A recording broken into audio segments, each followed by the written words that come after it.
Morning बच्चों। झांसी की रानी कविता इस वीडियो में हम लोग पैराग्राफ 13 से प्रारंभ करेंगे। पैराग्राफ 13। इनकी गाथा छोड़ चले हम झांसी के मैदानों में, जहां खड़ी है लक्ष्मीबाई मर्द बनी मर्दानों में। लेफ्टिनेंट वाकर आ पहुंचा आगे बढ़ा जवानों में, रानी ने तलवार खींच ली हुआ द्वंद आसमानों में। संदर्भ पूर्ववत। प्रसंग प्रस्तुत पद्यांश में सुभद्रा कुमारी चौहान जी बता रही हैं कि झांसी पर आक्रमण करने वाले लेफ्टिनेंट वाकर को रानी लक्ष्मीबाई ने किस तरह से घायल करके भगा दिया। व्याख्या। इनकी गाथा छोड़ चले हम झांसी के मैदानों में। कवयित्री कह रही हैं कि जो भारतीय शासक, जो भारतीय राजा अंग्रेजों के सामने घुटने टेक दिए, उनकी पराधीनता स्वीकार कर लिए, हम उनको छोड़ देते हैं, उनकी बात नहीं करते हैं। उन्हें छोड़कर आगे हम झांसी के मैदान में चलते हैं, जहां पर झांसी की रानी लक्ष्मीबाई मर्दों के समान मर्दों के बीच खड़ी बहादुरी से लड़ रही हैं।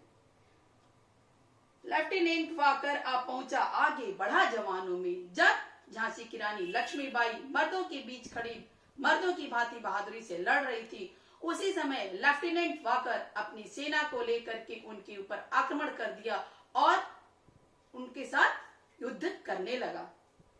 रानी ने तलवार खींच ली हुआ द्वंद आसमानों में। जब लेफ्टिनेंट वाकर रानी के ऊपर हमला किया तो रानी ने अपनी तलवार खींच ली, अर्थात म्यान से अपनी तलवार बाहर कर ली और उसके पश्चात वाकर और रानी में द्वंद युद्ध हुआ। यहाँ पर असमानों शब्द का प्रयोग किया गया है क्योंकि यह जो युद्ध हुआ दो असमान लोगों में हुआ। एक तरफ एक पुरुष था और एक तरफ एक नारी थी, लेकिन जो युद्ध हुआ वह द्वंद युद्ध हुआ। जख्मी होकर वाकर भागा, उसे अजब हैरानी थी।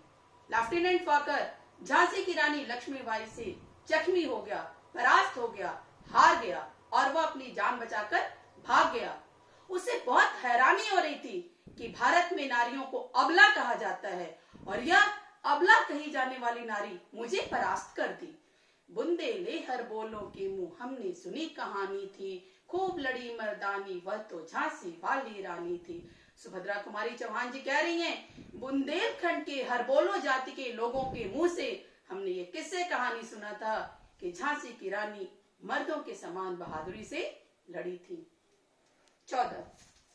रानी बड़ी कालपी आई कर 100 मील निरंतर पार, घोड़ा थक कर गिरा भूमि पर गया स्वर्ग तत्काल सिधार। यमुना तट पर अंग्रेजों ने फिर खाई रानी से हार, विजयी रानी आगे चल दी किया ग्वालियर पर अधिकार। संदर्भ पूर्ववत।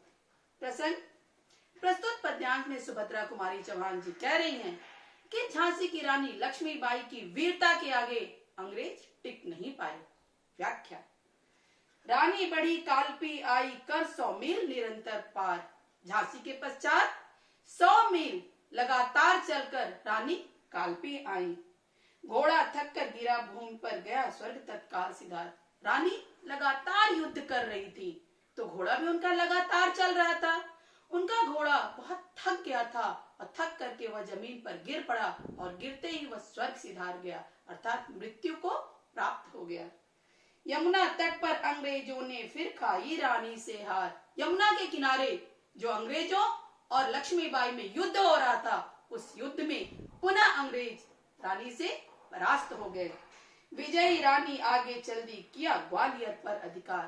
कालपी से रानी विजय प्राप्त करके आगे बढ़ी और ग्वालियर पर भी अपना आधिपत्य जमा ली। अंग्रेजों के मित्र सिंधिया ने छोड़ी राजधानी थी। जो ग्वालियर का राजा था सिंधिया, वह अंग्रेजों का मित्र था और वह झांसी की रानी लक्ष्मीबाई से डरकर अपनी राजधानी छोड़कर भाग गया। बुंदे ले हर बोलो के मुंह हमने सुनी कहानी थी, खूब लड़ी मर्दानी वह तो झांसी वाली रानी थी। सुभद्रा कुमारी चौहान जी कह रही हैं कि हर हर महादेव का उद्घोष करने वाले हरबोलो जाति के लोगों के मुंह से हमने ये किस्से कहानी सुने थे कि झांसी की रानी लक्ष्मीबाई युद्ध भूमि में मर्दों के समान बहादुरी से लड़ी। 15। विजय मिली पर अंग्रेजों की फिर सेना घिर आई थी, अब के जनरल स्मिथ सम्मुख था उसने मुंह की खाई थी।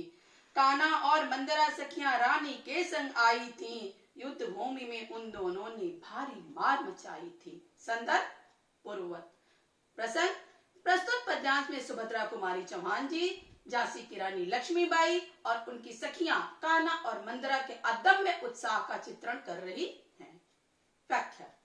विजय मिली पर अंग्रेजों की फिर सेना घिर आई थी। अब के जनरल स्मिथ सम्मुख था, उसने मुंह की खाई थी। रानी ग्वालियर, कालपी आदि राज्यों पर अधिकार कर चुकी थी, उन्हें विजय मिल चुकी थी, लेकिन अंग्रेजी सेना उसी समय फिर से एकत्रित होकर के उनके सम्मुख आ गई, उनके ऊपर आक्रमण कर दी। अब के जनरल स्मिथ सम्मुख था, उसने मुंह की खाई थी। अब की बार सामने से जनरल स्मिथ आकर के उन्हें घेर लिया, जो पहले भी युद्ध भूमि में एक बार लक्ष्मीबाई से हार चुका था, परास्त हो चुका था। कान्हा और मंदरा सखियां रानी के संग आई थी। इस 1857 के स्वतंत्रता संग्राम में लक्ष्मीबाई की सखियां कान्हा और मंदरा भी उनके साथ युद्ध भूमि में आई थी। युद्ध भूमि में उन दोनों ने भारी मार मचाई थी। उनकी जो दोनों सखियां थी कान्हा और मंदरा, वो दोनों युद्ध भूमि में भारी मार काट मचाई थी, अर्थात अंग्रेजों का भयंकर संहार कर रही थी। पर पीछे यूरोज आ गया, हाय घिरी अब रानी थी। लेकिन यह क्या, आगे तो स्मिथ था, पीछे से यूरोज ने आकर के उन्हें घेर लिया। मतलब वो आगे और पीछे दोनों तरफ से अंग्रेजों के बीच घिर गई। यहाँ पर कवयित्री ने हाय शब्द का प्रयोग किया, मतलब उनके लिए बड़ा ही दुख व्यक्त किया कि हाय रानी अब दोनों तरफ से घिर गई हैं, आगे से भी और पीछे से भी। बुंदेले हर बोलों की मुंह हमने सुनी कहानी थी, खूब लड़ी मर्दानी वह तो झांसी वाली रानी थी। सुभद्रा कुमारी चौहान जी कह रही हैं कि बुंदेलखंड के हर बोलो जाति के लोगों के मुंह से हमने ये किस्से सुने थे, कहानी सुनी थी कि युद्ध भूमि में झांसी की रानी लक्ष्मीबाई मर्दों के समान बहादुरी से लड़ी। हमारा यह वीडियो यहाँ पूरा हुआ। आगे की बातें अगले वीडियो में। धन्यवाद। आपका दिन मंगलमय हो।